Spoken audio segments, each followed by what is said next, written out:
which my mother taught me for some Sunday school program, Psalms 23. Almost every one of us know that Psalm. And let me take that verse, just a minute. I'll read the verse. The Lord is my shepherd, I shall not want. He makes me to lie down in green pastures. He leads me beside the still water. He restores my soul. Here in the first three verses, we see the God who is a good giver.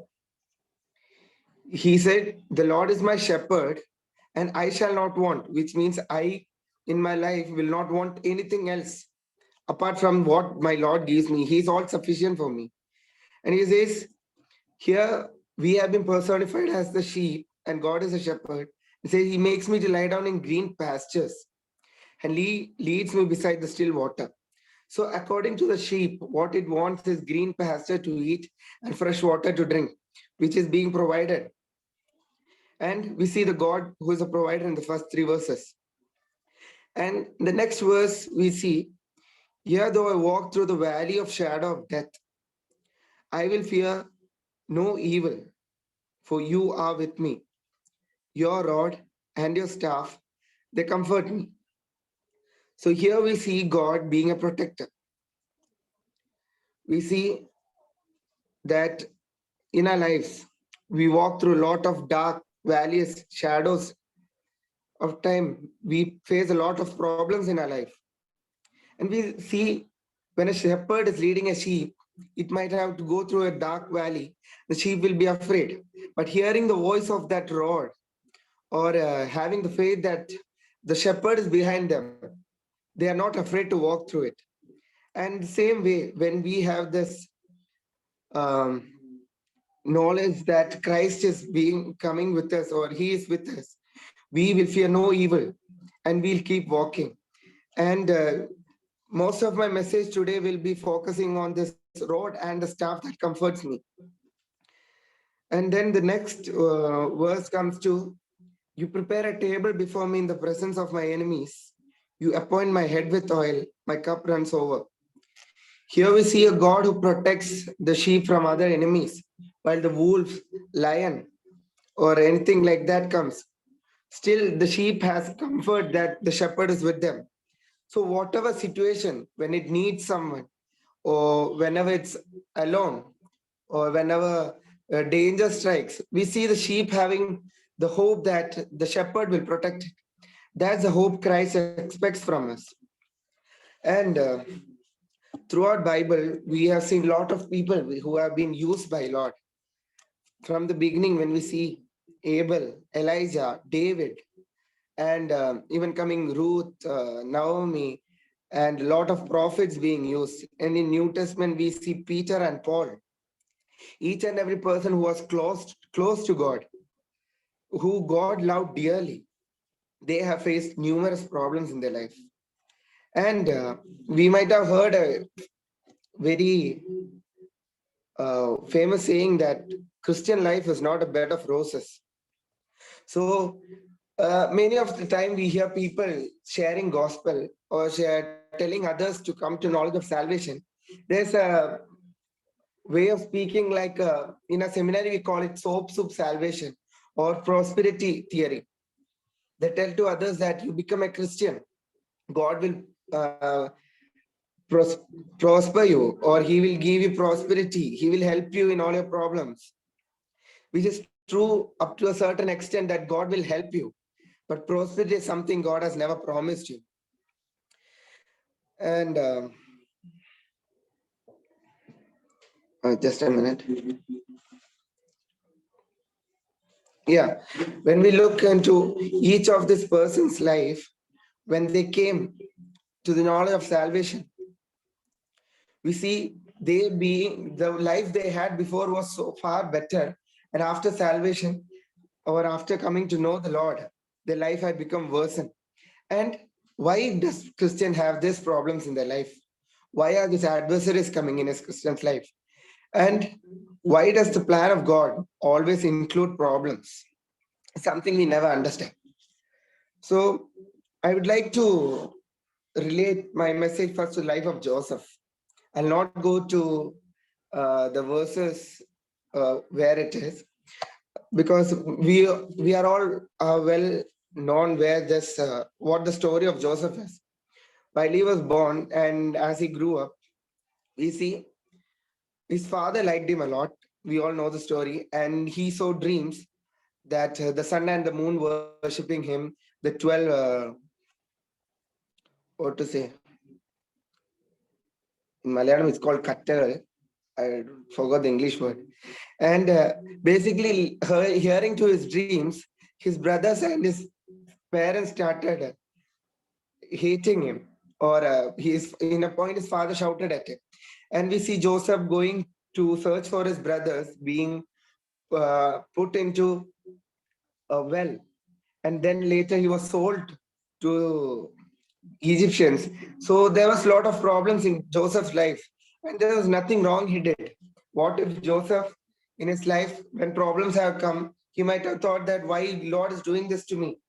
And if he had given up hope, I don't think anything would have worked out. But we see Joseph, he holds strong to his Lord, even when he was sold. Then he was bought by Potiphar, and then Potiphar's wife tried to seduce him and he was put to jail. Even when he was in the jail, and he was left there helpless for 2 or 3 years, still we see him holding fast. And we see lot of examples. Abel was close to God because God liked Abel's sacrifice a lot. And but still we see Abel dying early. And Elijah, who God used a lot, he was one of the greatest prophet. He had to eat locusts and cow dung. And we see David, who was closest to Lord, had to flee from his own kingdom.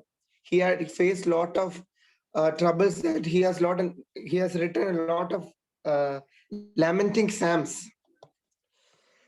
So we see each and every person in this Bible, not even one person who was dearest to Lord, who came to be known as a hero of faith, had it easy. Lot, Abraham, Moses, each and every person had problem in their lives. So why is this problems in his life? Talking about plan of God,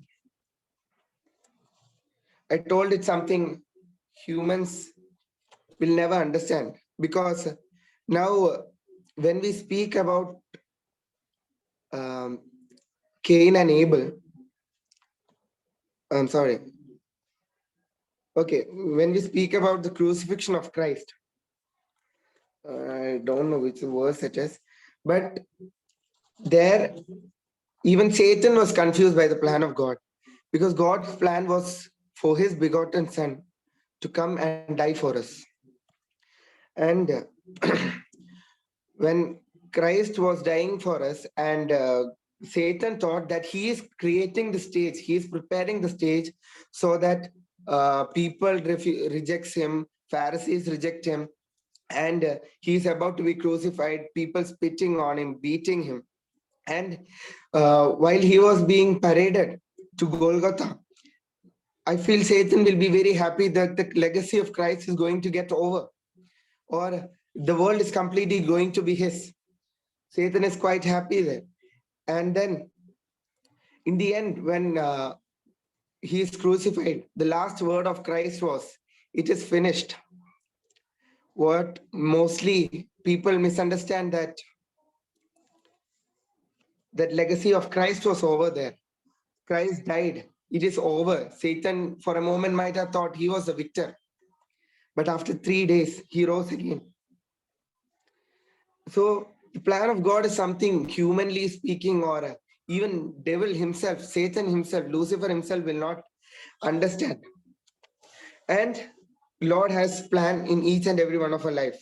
So that's what I was coming to in the end. In the beginning, I was reading Psalm 23. I said, I'll come to a verse. I said, your rod and your staff, they comfort me. So why does the shepherd use his rod and staff? Not mostly to make some sound that I am there. Sometimes when the sheep disobey, the shepherd strikes it so that the sheep again stays with the herd or stays with the shepherd. So here we say the psalmist saying this rod or the staff that controls it. they comfort the psalmist or comforts me. So, as I told, that people are brought to salvation in the hope that they will be given prosperity. But we see a lot of examples.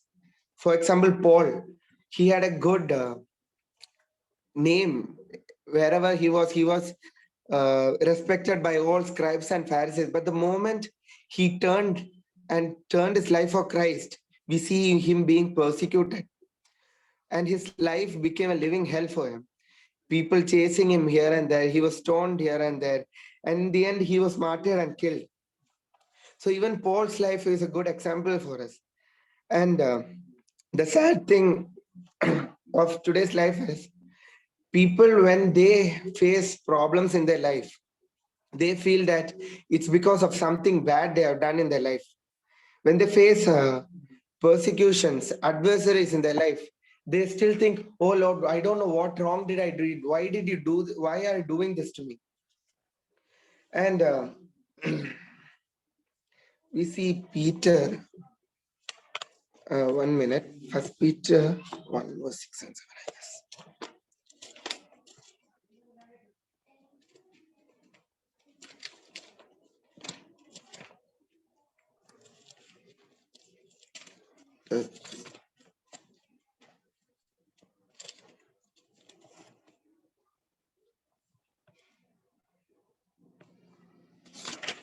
Uh, I'm searching for the verse with trial of fire. Does anyone know where it is? Peter chapter 1.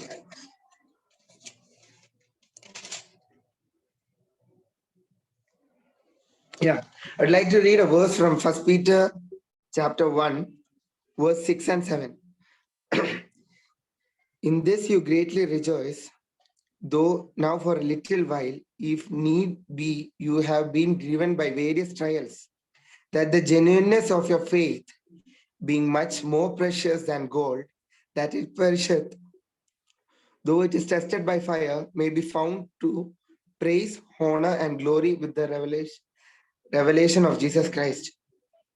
Please forgive me, I have a small throat infection, so my words are not clear and I'm not able to speak properly. So, in this two verse, we see Paul saying, rejoice that you are being grieved by trials. And he says the genuineness of a faith is to be proved. So why are there adversaries in our life? That was what we were speaking about. Okay. Why are there adversaries in our life? And why are Christians facing problems? Because we are all children of God. We logically think Lord should take care of us. Why are we facing problems? And this is something that makes people go away from Lord, that they think problems are coming in our life. What wrong did I do? What does God want me? What does God want me from my life? They simply think they do, always when trouble comes in our life, as this verse says, it is an opportunity for us to prove our faith towards our God. We see in James chapter 1, verse 2 and 4, where James says, my brethren, count it all joy when you fall into various trials. So here we see James saying that when you fall into trials, count it is for joy. My father always used to say tell to me that if you don't have troubles in your life being a Christian, you have to look back to your life, because God allows troubles to come to your life so that we prove our faith. And when there are troubles in our life, it brings us closest to God. When we have trouble in our life, it strengthens our hatred to sin.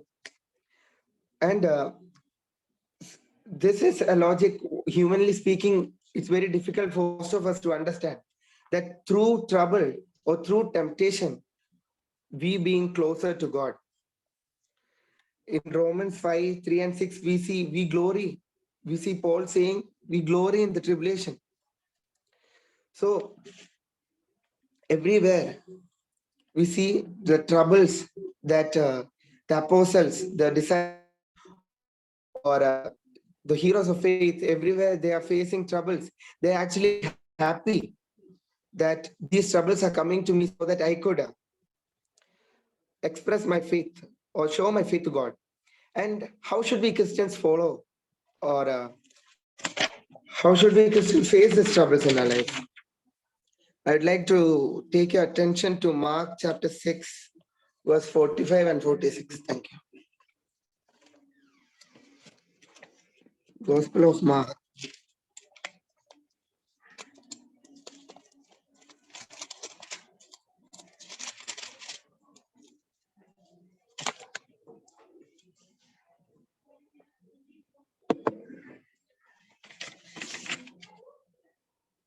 If I took this.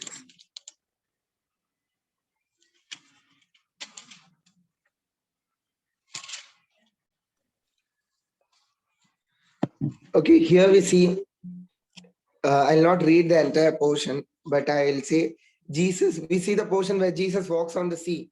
This is a portion I took the last time I was sharing from the word in the same group. And we see that disciples are going ahead of Christ in a boat, and there are various winds coming. There are a lot of cows, and they see Jesus walking on the sea, and they're afraid, and they say, "Ghost is coming." And when Jesus says that, "Do not be afraid, it's me." Peter wants to walk with the Lord. And let's uh, personify this walk of Peter as our Christian life. So Peter gets down and he is walking on water, and Lord is on water. You see, both are in the same waters. And Peter, he's in joy. He's in full joy that he's walking on water. But later he sees the storm around him, the troubles around him, and he gets disturbed. And he falls. He starts sinking. And this is what I would like to relate to the problems or troubles we have in our lives. And when sinking, we see Peter crying out for help, and he's looking up and he sees God, probably Jesus, probably lending his arms to Peter to help him out. And he holds Peter's hand and he comes out. There we see that when Peter was sinking, at that moment he cried out to the Lord. So when we have troubles, we have problems in our life, God gives troubles in our life so that we come more closer to God, or we cry out to the Lord. It is only when we have trouble, um, however good we are to the Lord, we might pray every day. We might have family prayers every day. We might have a quiet time every day. But when we are in trouble, that's when we understand how close we are to God. We really, it's not like a ritual, but we really are indulged in that prayer. We are really on our feet, praying to God, crying to God for help. So I feel only when troubles are there, we are more closer to God. And the Lord says about trial with fire, even the gold, before it's made into a beautiful ornament, it has to go through fire. And they say strike it when the iron is hot. So it has to go through fire, and at the end of the process it becomes a beautiful piece of ornament. So Jesus, while we are living in this world, God is making us pass through fire. And in these difficulties we have to hold fast to our Lord. And in Luke 9:23 we can see Jesus saying to his disciples, "Take up a cross and follow me. For if you are not able to take your cross and follow me, then you will not be able to endure." Because he says following Christ is not easy. It's not like Jesus take our cross and follow and we are not walking behind him. We can't walk freely. If Jesus is taking our cross and walking, if we have to walk behind him, we have to take our own cross. And um,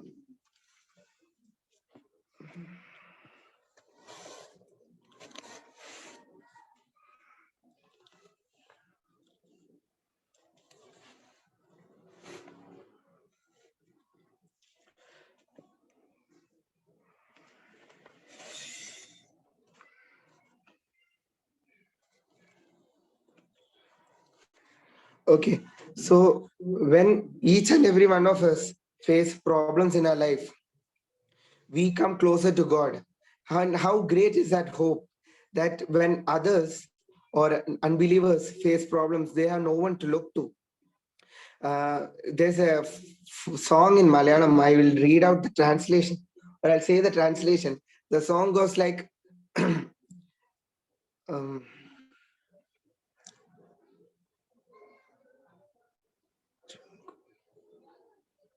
yeah, even though I fall into fiery furnace, I am not falling into fire, but into the hand of God.